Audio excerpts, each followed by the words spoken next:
Salam sejahtera pelajar-pelajar. Jadi hari ini kita sambung pada unit 3.3 ya. Jadi ini adalah bahan esai daripada Cikgu Suraya Begum dan kerjasama dengan cikgu. Okey, dalam tajuk ni ya, yang 3.3 yang di-Pertuan Agong dan Raja dalam Perlembagaan Persekutuan adalah jelas ya. Buku di sebelah ni adalah berkaitan dengan Raja Perlembagaan Persekutuan ya, bagaimana kedudukan raja dalam negara kita dan pakai lagi lah semua. Kalau mau jadi lawyer mesti ambil buku ni. Okey. Baiklah, jadi dalam tajuk ni kita akan melihat bagaimana raja itu diiktiraf kedudukannya ya, dan juga institusi raja itu sendiri. Jadi institusi raja itu terdiri daripada majlis raja-raja, institusi beraja di negeri-negeri dan institusi yang di-Pertuan Agong. Soalan mungkin yang akan keluar biasanya berkaitan objektif dan juga struktur ya. Dalam beberapa slide cikgu ni, cikgu akan nampakkan kamu senarai Seri Paduka Baginda yang di-Pertuan Agong ya. Daripada awal kita merdeka 31 Ogos 1957 sehinggalah tahun sekarang ya 2021. Jadi kamu boleh lihatlah yang pertama daripada Negeri Sembilan. Namanya pun sama dengan Tunku Abdul Rahman. Ini Tuanku Abdul Rahman. Jadi cuba kamu ingat wajahnya di mana? Ya betul ya, di duit. Duit RM1 kita tu dialah di situ mudah sikit. Okey, jadi nanti kamu tengok sendiri ya senarai-senarai itu. Okey kelas, ada keistimewaannya di dalam slide ini ya, iaitu Agung yang kelima datangnya dari Kedah. Okey, Sultan Abdul Halim ya, almarhum, dia sudah meninggal dunia. Jadi kalau kamu nampak yang mana almarhum artinya sudah meninggal dunia lah. Okey, jadi Agung ni dia mempunyai keistimewaan sendiri daripada semua yang lain kerana umurnya yang panjang. Allah izinkan dia menjadi yang di-Pertuan Agong 2 kali. Nanti kalau kamu maju lagi ke depan slide cikgu tu, kamu akan nampak dia agung yang keberapa. Okey, rezeki orang ya. Cuma dia itulah, kalau Allah bagi satu mungkin satu tidak ada kan, adil. Jadi tapi dia ni tidak mempunyai anak perempuan. Jadi sultan-sultan lain mewarisi tahtanya kepada anak lelaki mereka. Jadi dia ni sorry tadi cikgu cakap tak ada anak perempuan kan, tak ada anak lelaki. Semua anaknya perempuan. Jadi waris tahta tak dapatlah diturunkan kepada anak perempuan. Sebab itu dalam undang-undang yang ditetapkan dalam negeri masing-masing. Okey.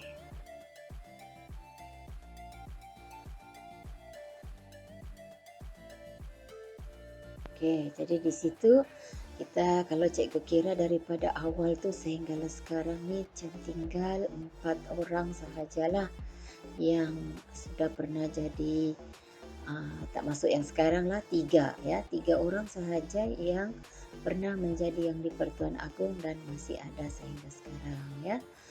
Sultan Mizan dari Terengganu. Yang tadi kita cakap Agong yang kelima tu dia menjadi Agong yang ke-14. Panjang umurnya kan. Okey, jadi itulah rezekinya. Kemudian Kelantan, tetapi dia tidak habis temponya, dia meletakkan jawatan. Okey. Dan yang terkini ialah Sultan daripada Pahang ya, Sultan Raja Mahkota Pahang, kemudian Sultan Pahang dan seterusnya menjadi yang di-Pertuan Agong. Isterinya adalah keturunan Sultan Johor. Okey kelas, jadi kalau kamu nampak ya, Agong semua raja-raja tadi daripada 9 buah negeri. Jadi mewakili dan gilir-gilir lah 5 tahun sekali. Jadi kaedahnya mengikut peraturan dalam Majlis Diraja lah. Cari agung dan juga timbalannya siapa.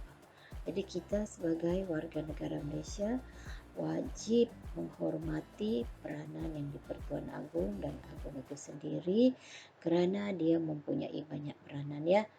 Jadi kita tidak boleh memperlekehkan di dalam media sosial, menconteng-conteng muka mereka. Ya, ada orang yang tidak bertanggungjawab tu ya. Mereka telah siarkan gambar, lepas tu terburai perutnya lah, adakah pula begitu kan. Jadi tidak boleh ya, tidak boleh sama sekali, malah kamu boleh didakwa di mahkamah ya. Okey, mungkin akan ditanya ya, perkara berapakah, apakah isi kandungan penting dalam perkara 32 berkaitan dengan yang di-Pertuan Agong. Jadi di situ memang sudah jelas dalam perlembagaan kita, perlembagaan persekutuan, bahawa Agong ni adalah kedudukannya yang paling tinggi dan diikuti dengan Permaisuri Agong. Jadi dia adalah ketua negara dan yang istimewanya dia tidak boleh didakwa di bawah mana-mana mahkamah kecuali mahkamah khas yang ditubuhkan. Okey. Jadi boleh didakwa tapi di bawah mahkamah khas, tidak boleh macam orang biasa. Okey. Jadi bermakna kita menjaga aib negara kita ya, tidak boleh terlalu diheboh-hebohkan sebab mereka ni adalah dipanggil ketua negara kita. Jadi lambang negara kita, identiti. Jadi tidak bolehlah kita mencemarkan nama baiknya di awam ya. Okey, dan kamu boleh bacalah di situ bahawa dia diberi keutamaan daripada orang lain, Agong dan Permaisurinya. Okey. Okey, kalau kita kata Agong ni mempunyai keutamaan, tidak boleh didakwa, jadi kita mesti tahu apakah peranannya. Ya, jadi ini mungkin akan keluar di dalam soalan struktur ataupun esei. Boleh saja ya. Jadi sebagai ketua negara, Agong mempunyai peranan yang tertentu, iaitu menaungi rakyat-rakyat yang berbagai agama, merentasi, tidak kira apa agamanya. Yang asal tinggal di Malaysia, negara Malaysia, dia adalah lambang kepada ketua negara kita ya, ketua utama negara kita. Okey, jadi apakah antara peranannya ya, jadi nanti kita akan lihat seterusnya ya. Jadi Agong ni harus ditaati. Dia lambang perpaduan kepada negara kita. Okey, mari kita lihat kuasa yang di-Pertuan Agong. Seterusnya, dia meliputi 3 kuasa yang besar, iaitu maksudnya dia adalah ketua kepada kuasa eksekutif, kuasa perundangan dan kuasa mahkamah. Jadi, apakah kuasanya tu? Dia melantik Perdana Menteri dan Jemaah Menteri. Jadi, setelah pilihan raya, mana parti yang menang, biasanya ketua parti tersebut jadi Perdana Menteri. Okey, dan dia memperkenankan, maksudnya dia bersetuju dengan Perdana Menteri yang dilantik. Dan juga menjadi orang yang mensetujui perlantikan jawatan penting. Nanti kita akan lihat apakah jawatan penting tersebut. Dia adalah ketua ketenteraan, ketua diplomatik. Okey. Dan seterusnya itu kuasa eksekutif ya, eksekutif hebat. Kuasa perundangan, kuasa perundangan adalah dia memanggil dan juga boleh membubarkan parlimen, persidangan parlimen dibubarkan ataupun dipanggil. Jadi ini kuasanya ya, Agong. Kemudian kalau tidak ada persidangan, contohnya macam masa pandemik tu tidak ada persidangan parlimen dalam berapa tempoh. Jadi ini supaya ahli-ahli politik mengikutilah SOP yang telah ditetapkan ya. Okey, itu kuasa perundangan yang di-Pertuan Agong. Okay, dia juga adalah ketua agama ya bagi negeri-negeri yang tidak ada raja di negerinya. Okey. seterusnya dia adalah penjaga kepada hak istimewa orang-orang Melayu, hak dan keistimewaan orang Melayu dan juga pribumi, ya, Bumi Putra. Okey, jadi tidak boleh dipertikaikan. Okey, jadi kita mencabar yang di-Pertuan Agong kalau kita mempertikaikan. Terusnya Agong boleh mengisytiharkan darurat.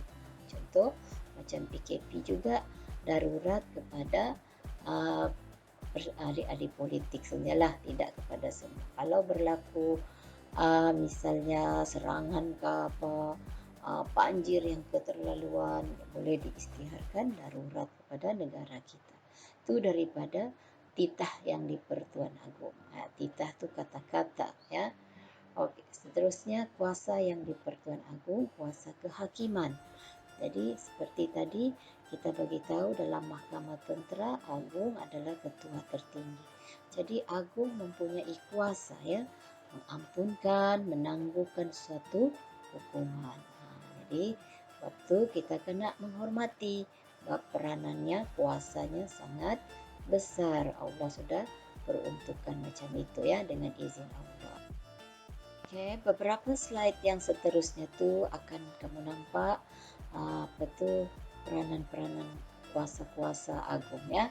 Macam tadi kuasa eksekutif, kuasa perundangan, kuasa kehakiman. Okey.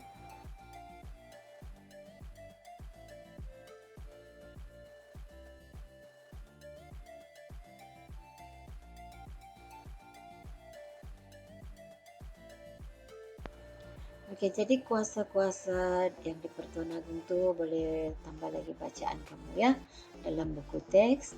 Terusnya 3.4 kita akan melihat amalan demokrasi dan pengasingan kuasa. Dalam tajuk ni ialah amalan pilihan raya, jaminan kepada kebebasan asasi dan pembahagian kuasa pada peringkat persekutuan dan negeri. Okey, jadi semuanya jelas di dalam perlembagaan persekutuan.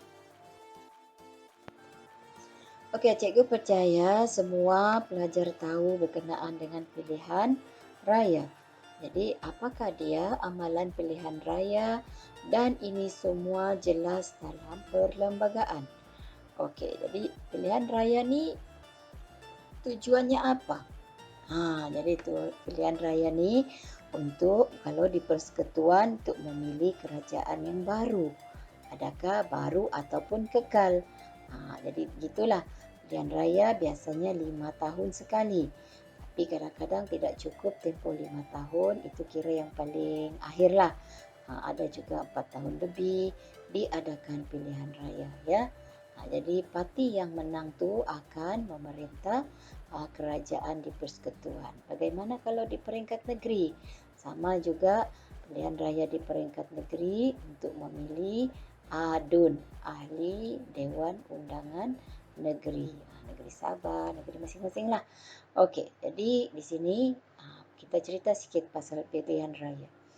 Okey, jadi bila mau pilihan raya sudah diberitahu, maka di situ mulalah mendaftar, ya, calon-calon tu mendaftar dulu, lepas tu berkempen, ya. Kenali calon. Kenapa berkempen? Supaya kenal calon. Calon boleh pergi ke rumah, boleh mengadakan perjumpaan, tapi dalam SOP pilihan raya kena SOP masa COVID kena mematuhilah. Okey, dan juga semasa mereka berkempen, mereka akan memberitahu kepada rakyat tentang manifesto. Apa tu manifesto? Manifesto adalah dikira macam janji-janji lah. Okey, apakah janji-janji parti politik itu semasa pilihan raya? Apakah yang mereka akan buat setelah parti mereka menang? Jadi inilah yang mereka perjuangkan. Mereka bagi tahu rakyat. Kemudian rakyat mestilah yang mau mengundi ni mestilah berumur 21 tahun dan ke atas. Kurang 1 hari dari 21 pun tidak dapat, ya. Jadi kita sebagai rakyat cukup saja 21, kemudian kita memohon menjadi daftar pemilih.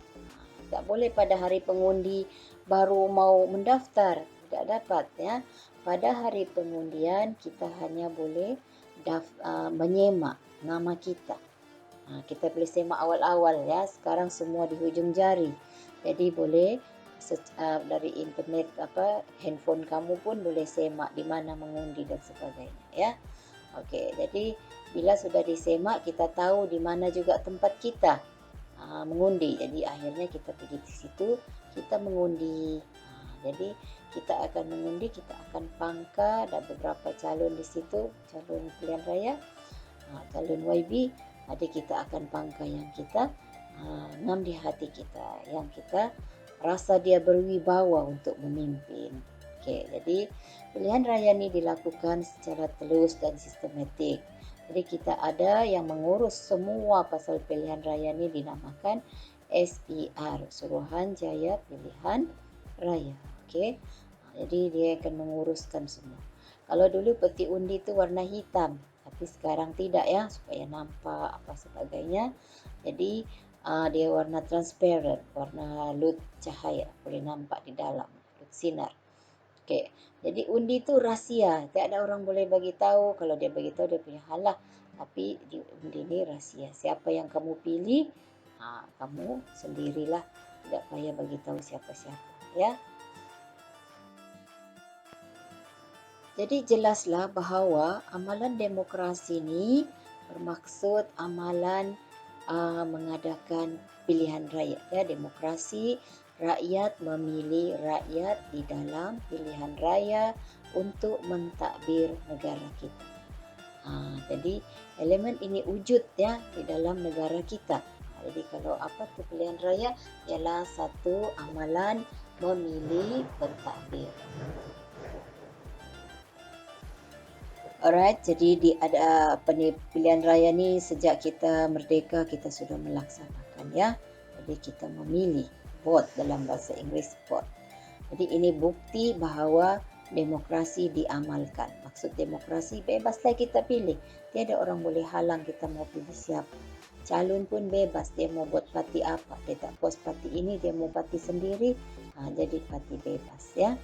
Okey, jadi sebagai rakyat tanggungjawabnya adalah kita mesti memahami kepentingan pilihan raya. Janganlah kita tidak puas hati kepada kerajaan, kita cemooh, kita sebarkan fitnah, sebagainya, buat demonstrasi. Jadi kita perlu ikut saluran. Tunggulah masa pilihan raya yang mana kita tidak senang hati, kita pangkal di situ, kita ubah ya. Itu cara yang betul. Bukannya buat demonstrasi jalanan. Nak sembur air oleh bomba, lari semua ya. Itu salah sendiri. Kalau sampai tercetus pergaduhan, bermakna mati kataklah kalau ada yang mati. Okey. Jadi itulah dia. Kita sebagai rakyat kita perlu turun mengundi. Okey, supaya memberi mandat kepada kerajaan, bentuk kerajaan yang baru. Okey, jadi warga negara yang layak dia perlulah turun mengundi ya.